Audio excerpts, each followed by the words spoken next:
안녕하세요. 워런 버핏처럼 매일 신문을 박찬모와 함께 읽으면서 투자의 고수가 됩시다. 오늘 11월 2일 목요일 순서입니다. 네. 어제도 제 코를 걱정해서 많은 또 걱정에 코멘트를 달아주셔서 대단히 감사합니다. 제가 드라이기를 요 목에 대는 여기가 뭐 경춘가 있잖아요. 목뼈가 7개 인가이고 예전에 그런 거 본 것 같은데요. 기린의 목뼈는 몇 개일까요? 기린의 목뼈도 뭐 7개다. 뭐 예전에 한 30년 전에 학교 다닐 때 배운 것 같은데 요 뒤에 뭐 경추 요쪽에다가 저도 드라이기로 쫙 해주면 코가 또 싹 풀리기도 합니다.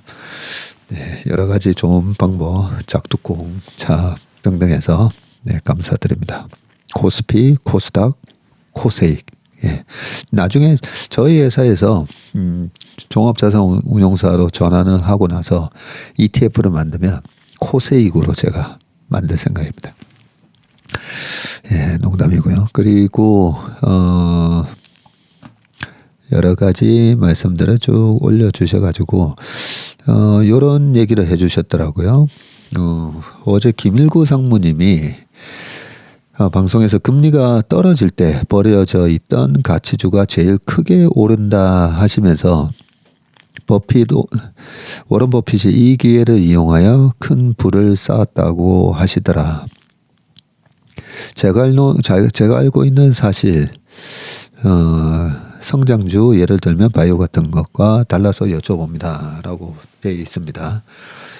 네, 이게 금리가 올라가고 내려갈 때 작년에 금리가 올라갔던 거랑 이번에 금리가 올라간 거랑은 제가 좀 다르다고 말씀드렸죠. 예, 명목 금리 R은 그냥 10년물 국채 금리, 시장 금리 그 큰 R은 이 실질 금리 소문자 R 플러스 그리고 기대 인플레이션이라고요. 작년에는 기대 인플레이션 물가가 뭐 9% 이랬었으니까요. 인플레이션이 9% 나오는데 실질 금리가 마이너스였다가 뭐 1.5 가도 워낙 이제 금리 인플레이션 자체가 높으니까 이 명목 금리가 작년에 10월 달에 4.2까지 올라갔다면 그런데 올해 금리가 4.98 이렇게까지 올라간 거는 단기적으로 국채 발행 물량이 지나치게 많았고 그리고 페드는 계속 국채를 또 팔고 있었고 그죠. 여러 가지 수급적인 요인 때문에 올라간 부분이 있었기 때문에 이 물가하고는 조금 다르게 움직였던 부분이고요. 그래서 이 금리가 올라가고 내려가고도 보면 그 이유가 조금 다르기도 합니다. 다르기도 하는데 금리가 떨어질 때 요 부분은 금리가 올라가면서 지금 달러가 강세가 됐잖아요. 그죠? 85년 또 플라자 합의 있기 전까지도 되게 그 미국의 CPI도 높고 그러면서 달러도 되게 강했었고요. 왜냐하면 페드가 금리를 그때 20%까지 올려버렸었기 때문에 그러니까 그때도 달러 초강세 현상이었습니다. 네, 그런 부분에서 달러 약세로 전환을 하면 웬만한 그 경기 민감주 있잖아요. 석유화학이라든지 가치주 영역에 가 있던 그런 시클리컬 기업들, 네, 그런 기업들이 보면 그런 기업부터 해가지고 웬만한 투자 자산은 금리가 떨어지면 다 올라간다 했잖아요. 네, 올라가는데 이때 뭐가 올라가느냐인데 금리가 확 떨어지면 이거는 경기가 하드랜딩이 온다라고 가정을 하면 하드랜딩이 오는데 시클리컬 기업들이 오히려 더 망할 수가 있잖아요. 그죠?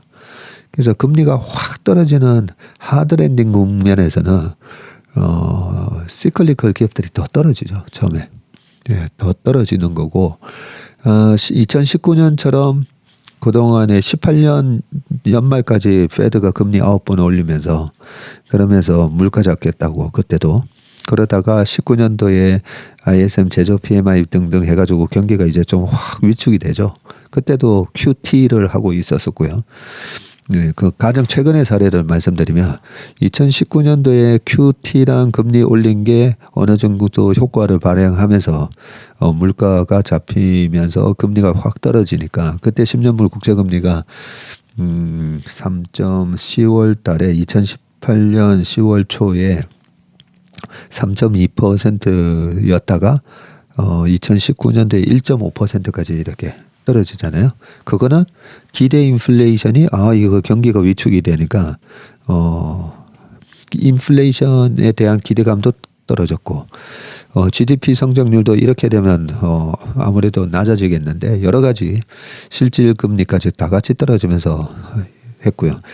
그러니까 어떤 현상이 일어났냐면 2019년 8월부터 페드가 금리 3번을 또 추가적으로 내리기 시작합니다. 8월 달부터 3번 내리기 시작하는데 금리가 떨어지니까 어떤 주식이 올랐었죠? 예, 성장주가 날아가잖아요. 근데 이 성장주도 어떤 성장주냐면 바이오 같은 성장주라기보다는 그 소위 말하는 이제 팡 기업들이 올라갔잖아요. 팡 기업들이 경기가 안 좋아도 저 회사들은 이익 성장이 계속 있을 거야라고 하는 강력한 어떤 플랫폼의 가치라든지 그런 강력한 경제적 해결을 가진 그런 기업들이 이런 경기가 안 좋아짐에도 불구하고 얘네들은 성장할 거야. 그런 부분들이 반영이 되면서 오히려 제가 그 희소성에 대한 프리미엄을 받았다고 했잖아요. 100개 중에 경기가 안 좋아지면 100개 중에 70개 회사가 성장이 나오다가 40개, 30개, 20개 경기가 안 좋아지면 안 좋아질수록 그죠? 코로나 때처럼 완전히 하드랜딩이 와도 완전히 경기가 박살나는 그런 국면에서도 그때 우리나라의 빅7 종목들 바이오, 삼성바이오뿐만 아니라 셀트리온도 그때는 2급 성장이 있었고 그리고 카카오, 네이버도 그때 성장성이 되게 좋았잖아요. 아니 이렇게 경기가 안 좋은데도 성장이 일어나는 기업, 고성장 기업에 대한 그런 프리미엄이 붙으면서 주가가 엄청나게 올랐었던 거잖아요. 그래서 꼭 금리가 떨어질 때 가치주가 오른다는 요즘 상황으로 좀 안 맞고요. 그러면서 코로나 이후에도 보면 하드랜딩인 줄 알았더니 페드가 작동하고 하면서 경기가 그렇게 안 나빠지네. 오히려 경기 좋았잖아요. 실적이 코로나 때 보면 19년에 비해서 삼성전자, 하이닉스 실적도 다 좋아집니다. 그리고 코로나 때 뭐 여러 가지 굿즈가 많이 팔리면서 그러면서 석유화학도 좋아지죠. 그러면서 나중에 하반기에 이게 하드랜딩이 아니고 오히려 경기가 좋아지네라는 그 느낌을 받으면서 2020년 하반기하고 21년 상반기까지 소위 말해서 제가 그때 세미 차화정정세라고 하면서 쫙 올라오잖아요. 화학 기업들까지. 그런 약간 맥락으로 이해를 하셔야 됩니다. 네.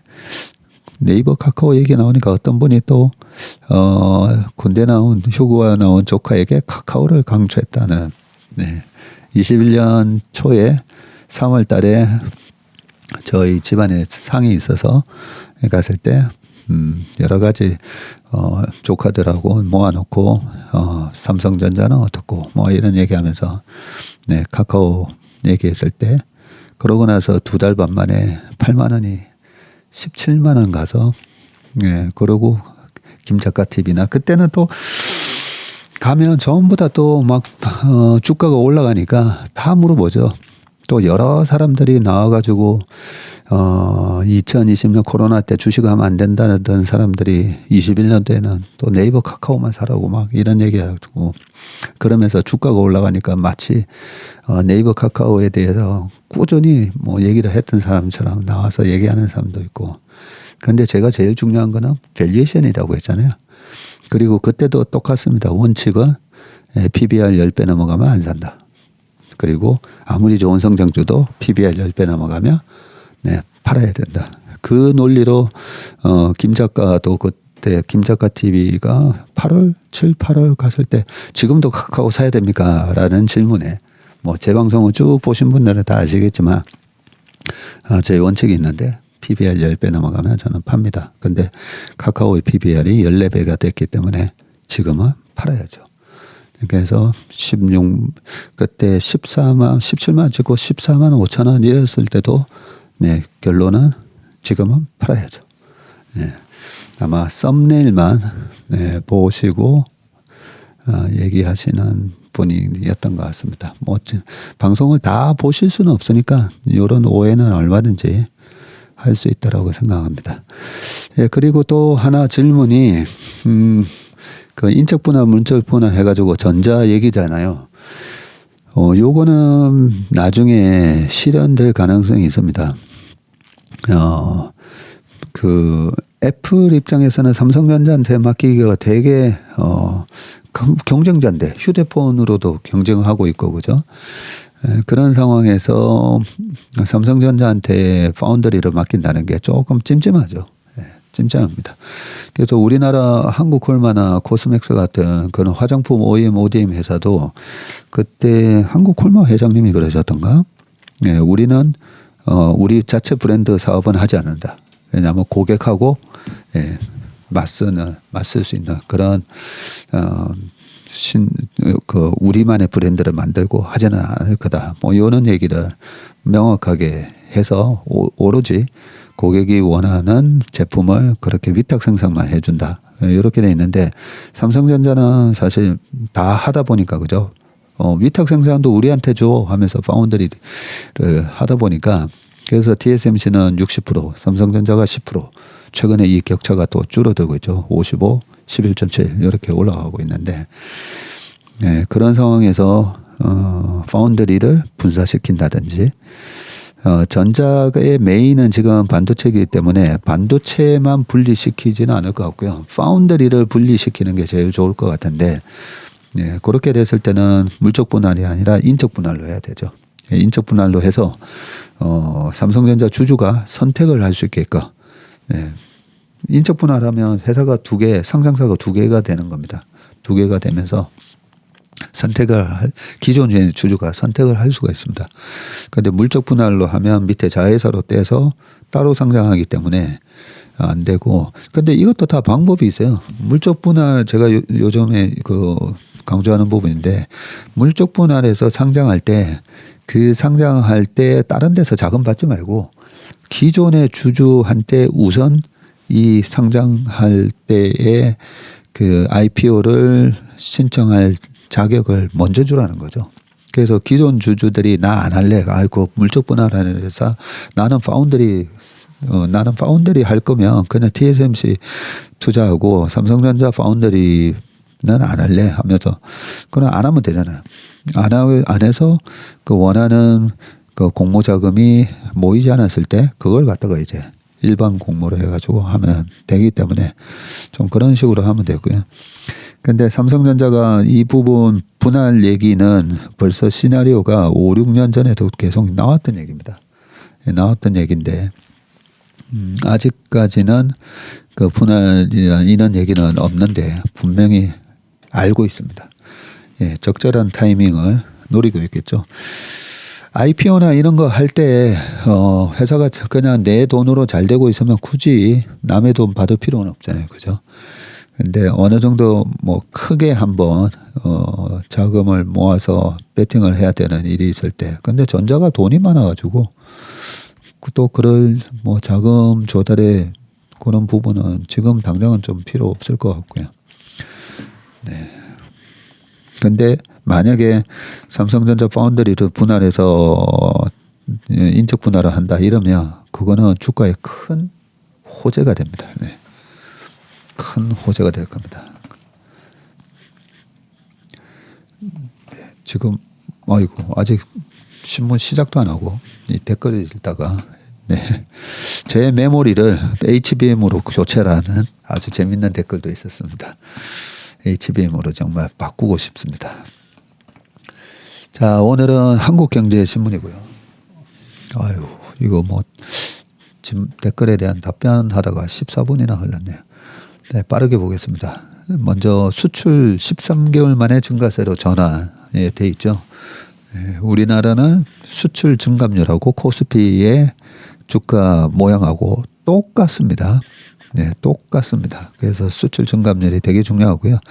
올 초에 16.3가 기록했고 마이너스, 그리고 7월 달에 16.1 기록했었는데 계속 올라와서 지난달에인가 뭐 마이너스 4.3가 했고 지금 이제 플러스로 결국 돌아섰습니다. 자, 10월 수출이 551불로 5.1% 증가를 했네요. 무역 13개월 만에 증가세로 돌아선 거고요. 무역 수지는 5개월 연속 흑자를 기록을 했고 수출과 무역 수지가 동시에 플러스를 기록한 것은 지난해 2월 이후 20개월 만이다. 장기간 이어지던 수출 부진이 회복세로 돌아서면서 경기 반등에 탄력이 붙을 것이라는 관측이 나왔다. 산업통상자원부는 10월 수출액이 551억 달러로 작년 같은 달보다 5.1% 증가했다고 1일 발표했고 지난해 9월 이후 첫 플러스 전환이다. 수입액은 9.7% 줄어든 534억 6천만 달러였다. 이에 따라 무역 수지는 16억 4천만 달러 흑자를 기록을 했고요. 한 2조 정도 번 거다, 그죠? 그동안 수출보다 수입이 더 큰 폭으로 줄어들면서 나타난 불황형 흑자에서 벗어난 것이다. 수출이 플러스로 전환한 것은 자동차, 선박, 기계 등 주요 품목 수출이 호조를 보인 데다가 반도체 수출도 회복 조짐을 보인 덕분이고 지난달 자동차 수출은 10월 기준 역대 최대인 58억 8천만 달러를 기록하며 전년 동월 대비 19.8% 급증을 했습니다. 선박 수출이 101.4%, 그리고 석유 제품 수출도 18% 늘었습니다. 그동안 부진했던 반도체 수출도 지난달에는 89억 4천만 달러로 3.1% 줄어드는데 그쳤고요. 지난해 8월 달에 마이너스 7.8% 감소세 전환 이후 가장 지금 선방을 하고 있습니다. 올 1월 달에 발표된 거에 보면 마이너스 44% 나왔었죠, 그때. 특히 디램 등 메모리 반도체 수출은 지난달 45억 1천만 달러를 기록하면서 1% 증가했네요. 중국으로의 수출도 지난달에 9.5% 줄어들면서 작년 9월 달에 마이너스 6.6% 후 처음으로 감소폭이 한 자릿수에 그쳤고요. 정부는 내년 초까지 수출이 증가세를 나타낼 것으로 가능성이 크다고 보고 있네요. 그래서 이번이 일회성이 아니다라고 얘기를 했고요. 지난달 수출액 551억 달러는 10월 기준으로 보면 역대 2위 규모라고 합니다. 주력 품목 중 자동차가 16개월, 일반 기계는 7개월, 가전이 5개월 연속 수출이 증가를 했고요. 석유 제품도 업황 개선에 힘입어서 8개월 만에 증가세로 전환을 했습니다. 최대 수출 품목인 반도체 업황은 바닥을 쳤다는 분석이 나오는데 지난달 반도체 수출액이 89억 4천만 달러로 3.1% 줄어드는데 그쳤네요. 아직까지는 마이너스긴 한데 마이너스 44에서 계속 마이너스 폭이 쭉쭉쭉쭉쭉 줄어들면서 지금 마이너스 3.1까지 왔네요. 여기 나오네요. 올해 1분기 수출이 40% 감소한 것과 비교하면 크게 개선이 됐다. 메모리 감산 효과가 가시화하고 수요가 회복되면서 이르면 올 4분기 늦어도 내년 1분기에는 반도체 수출이 증가세로 전환할 것으로 산업통상자원부는 보고 있다. 지역별로도 지난달 수출은 9개 주요 지역 중에서 6곳에서 증가를 했는데 특히 미국이 요 주요 국도 되게 중요합니다. 미국이 100억 8천만 달러로 아세안이 105억 6천만 달러 이렇게 수출액은 10월 기준으로는 역대 1위였네요. 한국의 최대 교육시장인 중국으로의 수출은 110억 달러로 3개월 연속 100억 달러를 넘었고요. 대중 반도체 수출 감소율도 올 1분기에 마이너스 44.6에서 2분기에 34.7, 3분기가 34.8 하다가 10월에 지금 2.9, 마이너스 2.9로 큰 폭으로 개선됐다, 그죠? 근데 방금 이 수출 규모가 나오면서 우리가 어디에 많이 수출하는가? 예, 중국이 110억 달러, 그리고 미국이 100억 8천만 달러, 그리고 아세안이 100억 달러. 네, 이렇게 총 500 아까 50억 달러였었죠. 이 중에서 100억 달러씩이면 거의 20%에 해당된다, 그죠? 예, 20%에 해당되는 시장이 이런 시장이고, 또 나머지는 유럽이겠죠, 아마. 김완기 산업부 무역투자실장은 올 11월과 12월 내년 초반까지 수출의 우상향 모멘텀이 안정적으로 지속될 것이라면서 이 기간에 반도체 수출도 플러스를 기록하면서 반등 흐름을 이어갈 것이라고 얘기했고요. 이번 수출 플러스가 기저효과 때문 아니냐라는 취재진의 질문에는 반도체와 컴퓨터 시장만 회복됐다면 10월 기준으로 역대 최대 수출액을 기록했을 것이라면서 상당히 견조한 수출 개선세를 보이고 있다라고 했네요. 수출이 지난해 10월부터 꼬꾸라진 만큼 올해 10월 수출 증가를 기저효과로 볼 수 있는 것 아니냐는 지적에 선을 그은 겁니다. 수출이 반등하고 에너지 수입은 감소하면서 무역 수지도 5개월 연속 지금 흑자가 나오고 있고요. 다행히 어제 유가가 또 거의 80불까지 떨어져 가지고 그죠?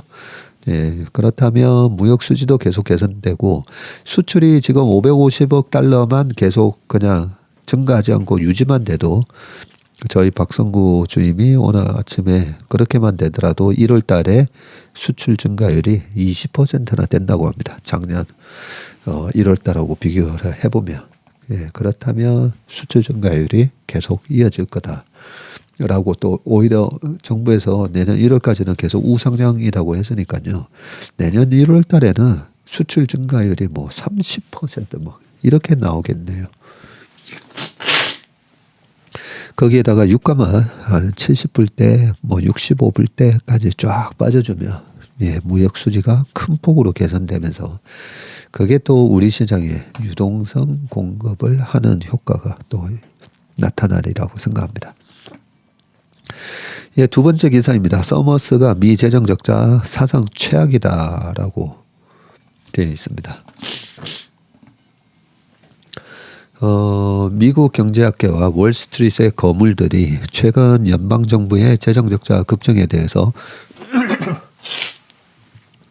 날선 비판의 목소리를 쏟아내고 있는데 재정적자 확대로 국채 발행이 증가하면 이는 시장금리 상승으로 이어져서 경제에 부담을 줄 수 있다는 이유에서다. 실제 지금 이것 때문에 주가가 또 이번에 2300이 깨지고 예, 미국 주식도 뭐 전 글로벌하게 주식 시장에 빠진 이유가 다 이 부분 때문이잖아요.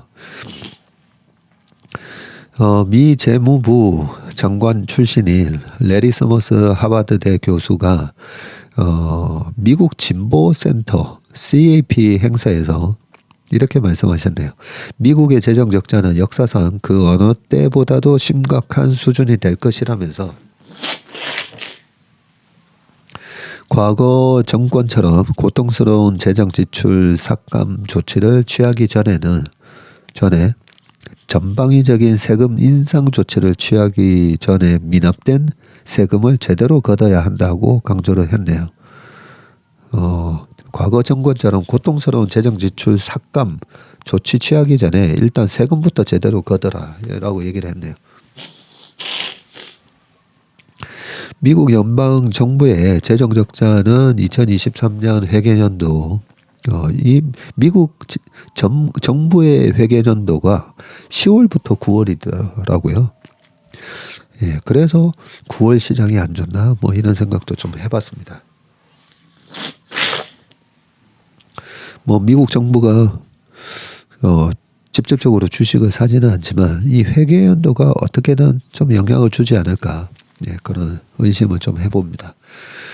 예, 아무튼 23년 회계연도 기준으로 1조 7천억 달러, 예, 재정 적자가 났는데 이게 GDP의 6.3%의 1호고요.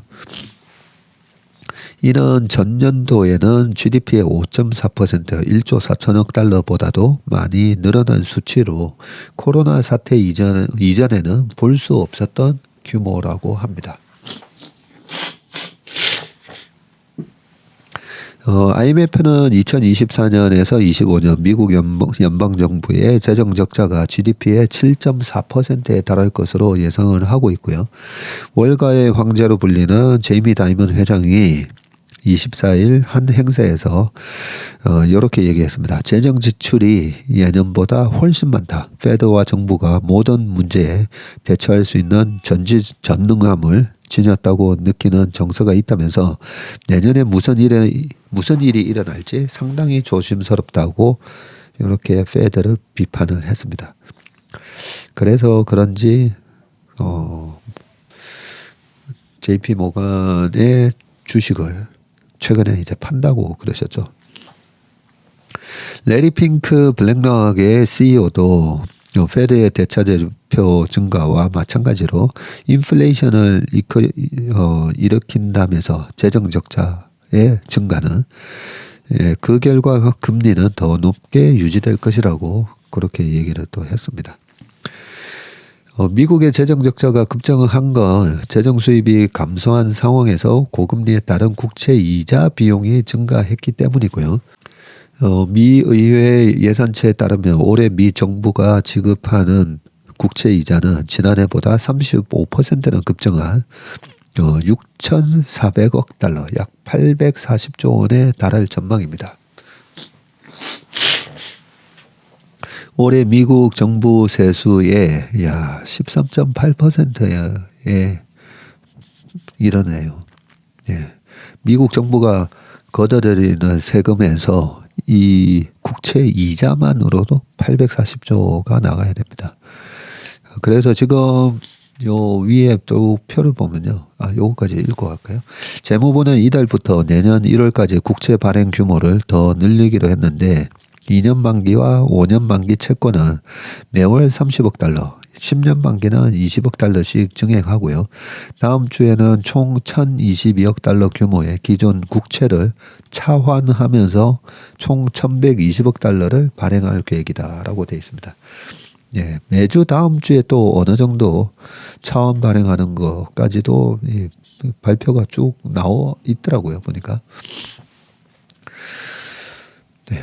그 위에 보면 이 표가 있죠. 늘어나는 미국 연방 부채라고 돼 있으면서 지금 33조 1,700억 달러나 됩니다. 얼마 전에 이제 31조 4천억 달러였었나요? 32조 얼마에서 그 부채 한도 협상 때문에 더 이상 채권을 찍지 못하다가 이번에 협상이 5월 29일 날인가 그때 타결되면서 그죠? 예, 또 채권을 마구마구 찍으면서 부채가 이래 늘어났는데 33조면 이게 우리나라 돈으로 4경 2천조 정도 된다 했잖아요. 그냥 간단하게 4경이라고 생각하고 아까 1년에 이자를 얼마 낸다고 했죠? 4경인데 840조거든요. 그러면 2.1% 정도. 그동안에 워낙 이제 국채 금리가 낮았기 때문에 평균 2.1% 정도의 이자를 냈는데 그 이자와 함께 원금 상환까지 해야 되니까 그래서 미국 정부가 이 이자뿐만 아니라 원금 상환에까지 굉장히 부담이 큽니다. 세금이 훨씬 많이 들어오면 모르겠는데 항상 재정적자잖아요. 그러면 계속 국채를 더 찍어야 되고 네, 그런 문제 봉착에 있기 때문에 미국 정부가 할 수 있는 방법은 어떻게든 금리를 낮춰야 됩니다. 금리를. 네, 금리 얘기는 아까 초반에 금리 말씀드렸으니까 그 요까지만 하겠습니다. 그 다음에 도요타가 일본 기업 최초로 반기 영업이익을 2조 엔 돌파했다라고 되어 있거든요. 네. 상반기에 역대급 실적 질주하고 있는데 도요타가 어떤 면에서 이렇게 수익이 잘 나는지 한번 체크해 보겠습니다. 일본 최대 기업 도요타가 올 상반기에 영업이익, 순이익, 매출이 모두 사상 최대치를 기록했다고 했네요. 일본 기업 최초로 반기 영업이익 2조 엔, 근데 요즘은 900원으로 곱하면 되니까 9 하면 되죠. 9. 2조 엔이니까 298. 18조 정도. 네, 반기 영업이익이 18조 정도 났네요. 도요타는 기세를 몰아서 미국 배터리 공장 추가 투자 계획을 발표하는 등 전기차 전환에도 속도를 지금 내고 있습니다. 니온게이자의 신문에 따르면 도요타가 전년 동기 대비해서 24% 늘어난 21조 9,800억 엔의 매출이 발생했고 영업이익과 순이익이 지난해 같은 기간보다 2.2배나 늘어났네요. 많이 늘어났네. 2조 5,592억 엔과 2조 5,894억 엔 이렇게 영업이익과 순이익을 기록을 했습니다. 도요타는 2023년 회계연도 연결순이익도 전년 대비해서 61.1%나 증가한 3조 9,500억 엔이 될 것이라고 전망을 했고요. 이게 23년 4월에서 24년 3월입니다. 기존 예상치 2조 5,800억 원에서 1조 3,700억 엔 상향 조정을 했습니다. 전망치대로면 연결순이익이 나면 2년 만에 최고치가 되고요. 매출은 15.7% 증가, 그리고 영업이익은 65.1% 늘어난 4조 5천억 엔이라고 보네요. 한 40조 번다는 거잖아요. 각각 5조 엔, 1조 5천억 엔 상향 조정이 됐고, 이 같은 실적은 엔화 약세와 공급망 대란이 해소된 결과라고 지지통신은 분석을 했습니다. 이날 도요타 도쿄 증시에서 도요타 주가는 122엔 4.7% 상승한 2,712엔의 거래를 마쳤네요. 도요타가 1,000억 엔 규모 자사주 매입 계획을 발표하면서 주가 상승 기대가 확산됐다고 합니다. 자사주로 또 한 9천억 정도 사겠다 이렇게 얘기했네요. 도요타는 미국 배터리 공장에 80억 달러, 약 10조 9천억 원을 추가 투자한다고 발표를 했고요. 지난해 8월 미국에서 IRA 법안이 통과된 이후 단일 외국 자동차 기업이 미국에 투자한 건 중에서 최고액이라고 합니다. 도요타는 전날 전기차 추 관련 추가 투자 계획도 발표했는데요. 노스캐롤라이나주에 있는 리버티에 건설 중인 배터리 공장 투자액을 2030년까지 139억 달러, 약 18조 9천억 원으로 늘리겠다고 밝혔고요. 순수 전기차 EV와 플러그인 하이브리드 차인 PHEV 등 친환경차에 들어가는 배터리 생산 라인 8개를 추가해서 10개 공정을 확보하겠다는 계획이고, 연간 생산 능력이 30기가와트시로 전기차 40만 대를 생산할 수 있는 양이라고 합니다. 도요타는 여기서 제조된 배터리를 활용해서 25년부터 미국 내에서 전기차 생산에 들어갈 예정이고, 리버티 공장 건설에 따른 일자리 창출 효과가 한 5천 명 이상으로 2배 가까이 늘었다고 합니다. 션 서거스 도요타 노스캐롤라이나 사장은 이번 투자의 의의를 전기차 전환과 탄소 감축에 대한 의지 표현이라고 하면서 25년까지 세계에 판매되는 모든 도요타 렉서스 모델에 전기차 옵션을 제공하고 2030년까지 연간 350만 대의 전기차를 팔겠다는 것이 이 회사의 목표다. 그래요? 2030년에 연간 350만 대가 현대기아차도 350만 대 아닙니까? 네, 도요타가 한 900만 대 팔아가지고 2030년 되면 900만 대가 아니라 도요타도 한 1000만 대 팔 거다라고 가정을 하고 있을 건데 1000만 대에 350만 대 35% 정도의 침투율로 도요타는 계산하고 있는 것 같네 보니까. 노스캐롤라이나 주는 도요타가 북미 리튬이온 배터리 생산 거점으로 낙점한 곳인데, 리버티 공장은 도요타의 미국 내 첫 번째 배터리 제조 기지로 2021년 말 착공을 했었네요. 초기 투자액과 비교하면 10배가 넘는 돈을 쏟아붓는 셈인데, 노스캐롤라이나주 정부는 토요타 공장에 최소 9억 달러 규모의 인센티브를 제공하면서 대대적인 지원에 나섰다고 합니다. 네. 노스캐롤라이나 할 때마다 항상 떠오르는 거는 마이클 조단이 노스캐롤라이나 대학에서 그때도 막 날렸었죠. 근데 마이클 조단이 그때 대학에서 프로로 갈 때 뭐 이 프로 지명 순위에서 3등인가 했던 걸로 기억을 합니다. 근데 농구 황제가 됐습니다. 그 다음은요. 미국 상업용 부동산 대출 증가율이 9년 만에 최저가 됐다고 하거든요. 네. 저는 항상 이 상업용 부동산, 이 구조적 약세장에 진입했다고 했지 않습니까? 그래서 이 부분이 계속 신경이 쓰입니다. 미국 상업용 부동산 대출 증가 폭이 9년 만에 가장 작았는데 고금리 지속으로 돈줄이 마르자 올해 상업용 부동산 개발이 급감한 여파라는 분석이고요.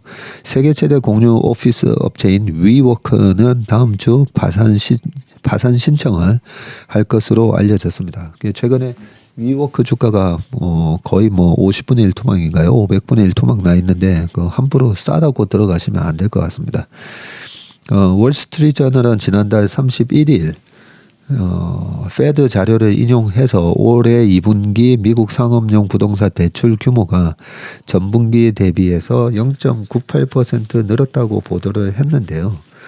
분기 기준으로는 2014년 1분기에 0.74% 이후 가장 작은 증가폭이라고 하네요. 2014년 1분기 2014년 1분기면 2014년 1월부터 그때 버냉키가 테이퍼링을 시작을 했었죠. 테이퍼링을 시작을 했다는 말은 경기가 2012년 13년부터 미국 경기가 쫙 좋아지면서 13년 5월 달쯤에 테이퍼링 얘기를 툭 던지면서 시장에 테이퍼링 텐더럼이라고 한번 출렁 있었고요. 14년부터 이 강행을 하죠. 테이퍼링을 강행을 하는데 당시에 유가는 그때 당시에 100불 근처에서 왔다 갔다 막 하고 있었거든요. 근데 그때 이후로 가장 작은 폭이다라고 돼 있고요. 금리 급등으로 대출 만기 때마다 대출을 연장하지 못하는 차주가 늘면서 상업용 부동산 대출이 급감하고 있고 몇 년간 투자자가 몰린 빌딩과 물류창고 차주들이 금리 상승 직격탄을 맞고 있다. 은행들이 리스크 선제 관리 차원에서 상업용 부동산 대출을 줄이고 있는 것도 돈줄이 마르는 요인이 되고 있습니다. 신규 착공도 급감을 했고요. 미국 데이터 분석 업체인 나치 컨스트럭션 네트워크는 올해 미국 상업용 부동산 착공 규모가 8,700만 스퀘어미터로 지난해 대비해서 17% 줄어들 것으로 그렇게 예측을 했습니다. 네, 그 다음에 테슬라 자율주행 사고 소송을 이겼다라고 되어 있습니다. 요 사고 또 제가 자율주행이 정말 어느 정도까지 완전히 사람이 그냥 잠자고 있어도 되는 수준이 되는 게 5단계잖아요. 그랬을 때 사고가 나면 도대체 누가 책임을 지나. 그래서 결국은 사람이 안 타도 되는 로봇택시 같은 게 제대로 정착을 하려면 이 법적인 문제가 해결돼야 된다고 생각하거든요. 네, 그런 차원에서 이번 소송에 좀 의미가 있을 것 같아가지고요. 테슬라의 자율주행 보조 기능인 오토파일럿과 관련한 사망사고에 대한 첫 법원 판단이 나왔네요. 배심원단은 차량의 제조상 결함이 없다면서 테슬라 측에 손을 들어줬습니다. 이번 판결이 다른 비슷한 소송 결과에도 영향을 줄 전망이고요. 캘리포니아주 리버사이드 카운티 법원에서 지난달 31일에 열린 재판에서 12명으로 구성된 배심원단은 9대3 의견으로 테슬라의 배상 책임이 없다고 판결을 했고요. 이 재판은 2019년 테슬라 모델 3를 타고 가다가 발생한 사망사고와 관련한 것인데 차량 소유주인 미카 리가 LA 동쪽 고속도로에서 오토파일럿을 켜고 시속 65마일 105km로 주행하던 중 차량이 갑자기 방향을 틀어서 고속도로를 벗어나면서 나무에 부딪혀서 큰 화재가 발생했고, 이 사고로 운전석에 있던 리가 사망을 했네요. 동승자 2명이 중상을 입었고, 그런데 갑자기 방향을 틀어서 고속도로를 벗어나서 나무에 부딪혀서 이런 사고가 났으면 테슬라 잘못 아닌가요? 소송을 낸 동승자들은 테슬라가 오토파일럿과 그 밖의 안전 시스템에 결함이 있는 것을 알면서도 소비자에게 판매를 했다면서 4억 달러, 5,430억 원의 배상을 요구했네요. 5,430억 원. 야, 테슬라 측은 리가 사고 당일 운전하기 전에 술을 마셨다. 술을 마셨고 사고 당시 오토파일럿이 작동 중이었는지도 명확하지 않다고 맞섰네요. 배심원단은 심리 끝에 사고의 원인이 오토파일럿 결함 때문이 아니라는 테슬라의 손을 들어줬고요. 지난 4월 오토파일럿 오작동으로 인한 사고 피해를 주장하는 첫 민사소송에서도 승소를 했는데, 당시 원고는 모델 S를 타고 오토파일럿을 작동하던 중 차가 연석에 부딪혀 운전자가 다쳤다면서 배상을 요구했는데, 이때도 배심원들은 운전자의 부주의가 문제였다면서 테슬라의 배상 책임을 인정하지 않았다고 합니다. 네. 운전자가 멀쩡한 상황에서 오토파일럿을 했다면 모르겠는데, 오토파일럿이 작동 중이었는지도 모르고, 네, 그날 음주운전, 이 부분은 왜 이게 테슬라가 승소했는지 알 것 같네요. 네, 마지막 기사입니다. 한국 차전 중국의 요크가 변했다. 발등 찍힌 면세점 곡소리라고 되어 있고요. 중국인의 한국 단체 관광이 재개된 지 석 달이 돼가지만 면세업계가 좀처럼 그 영향을 체감하지 못하고 있다고 하면서 여러 가지 얘기가 쭉 밑에 나오고 있는데요. 면세점 협회에 따르면 지난 9월 국내 면세점의 총 매출이 지난 9월입니다. 1조 800억 원으로 전달에 비해서는 20.2% 증가했고요. 중국인의 한국 단체 관광 재개 등으로 외국인 이용자 수가 63만 8천 명이었고 전달 59만 명에 비해서도 7.3% 늘어났네요. 전달과 비교하면 매출이 증가했지만 팬데믹 이전이 2019년 9월에 1조 9천억, 비교하면 아직 56%밖에 안 됩니다.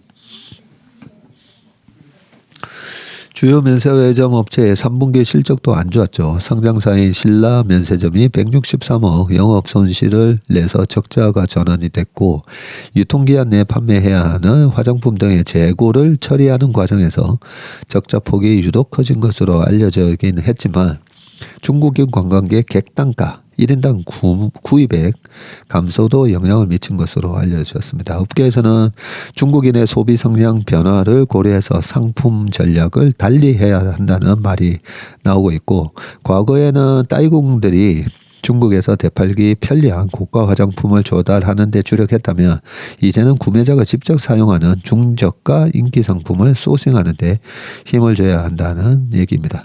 신라 면세점은 올해 50여 개 중저가 K뷰티 브랜드를 새롭게 유치하는 것을 목표로 하고 있고, 이미 40개 이상의 브랜드가 입점을 마무리했네요.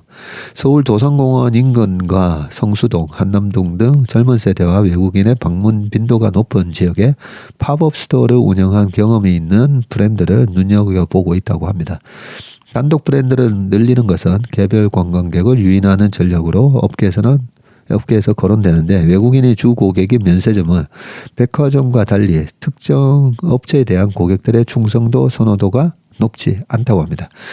이에 따라서 다른 면세점에 입점하지 않은 단독 브랜드를 유치해서 집객 효과를 극대화해야 할 필요성이 커지고 있는데, 배송이 미래에셋증권연구원은 따이공과 여행객은 선호하는 상품과 구매 패턴이 다르다면서 면세점들이 상품을 효율적으로 재구성하면 내년부터는 그 효과가 본격화할 것이라고 이렇게 얘기를 했네요. 네, 오늘 웜의 신박 순서는 여기까지 하겠습니다. 오늘 하루도 건강한 하루 되시길 바라겠습니다. 고맙습니다.